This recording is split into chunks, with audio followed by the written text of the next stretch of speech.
Эбет біз бір вақыт кежіз, бір да балалар бақшасына бармаған жез, тырыштық Крым татар тілінде, мультфильмлер, китаплар, ама çok yazık ki insan енді өмірі башылаған соң дейік бұл балалар бақшасында соң мектеп, ол еді тұз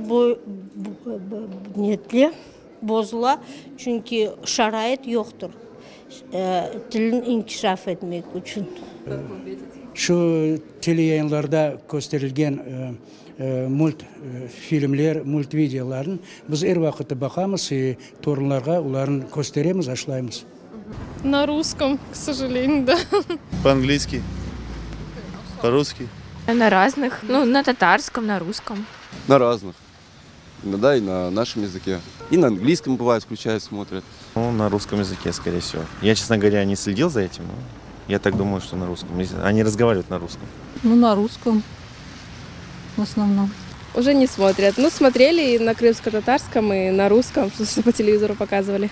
Они в садике на татарском смотрят. И опять же, не хватает исламского просвещения в мультиках. На татарском с исламским этим просвещением нету такого. Надо над этим поработать, я считаю. Мультфильмы на русском, потому что сами плохо ведем себя, разговариваем на русском. Они вообще смотрят мультфильмы на русском языке.